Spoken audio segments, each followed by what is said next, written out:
அதுக்குள்ளேயே dinner time வந்துடுச்சு. சரி வாங்க நம்ம டின்னர் செய்யலாம். அதுக்கு முன்னாடி என்னோட வீடியோஸ்க்கும், ஷார்ட்ஸ்க்கும் இதுவரைக்கும் லைக்கும், சப்ஸ்கிரைப் பண்ண எல்லாருக்குமே ரொம்ப தேங்க்ஸ். இதே மாரி எனக்கு சப்போர்ட் பண்ணிட்டே இருங்க. நான் வீடியோஸ் போட்டுக்கிட்டே இருப்பேன். அதே மாரி மறக்காம சப்ஸ்கிரைபும் பண்ணிடுங்க. சரி இப்ப டின்னர் என்னன்னு பார்த்தீங்கன்னா, பொங்கல். இன்னைக்கு பொங்கல் எப்படி பண்ண போறேன்னா, ஏற்கனவே பச்சரிசியும், சிறுபருப்பும் ஊற வச்சிருந்தேன். அத இப்ப வாஷ் பண்ணி அடுப்புல குக்கர்ல வச்சிருக்கேன். ஸோ அது கூடவே கொஞ்சம் பெருங்காயம், இஞ்சி வந்து அரைச்சு வச்சிருக்கேன். அது கொஞ்சம் பேஸ்ட் அதிலேயே போட்டுக்கிட்டேன்.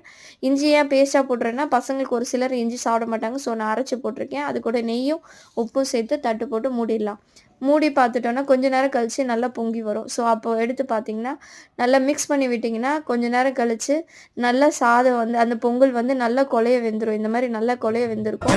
இப்போ இன்னொரு சைடு என் பொண்ணுங்கள காமிச்சு பார்த்தா என்ன பண்ணிட்டு இருக்காங்க பாருங்க. சரி அவங்க விளையாடிட்டு இருக்கட்டும்ன்ட்டு நான் வந்து இன்னொரு சைடு வந்து தாளிக்க ஆரம்பிச்சுட்டேன். முந்திரி பருப்பு, கடுகு முந்திரி பருப்பு, சீரகம், மிளகுலாம் கருவேப்பில போட்டு தாளிச்சாச்சு. எவ்வளோ சூப்பரா பொங்கல் ரெடி ஆயிடுச்சு பாருங்க.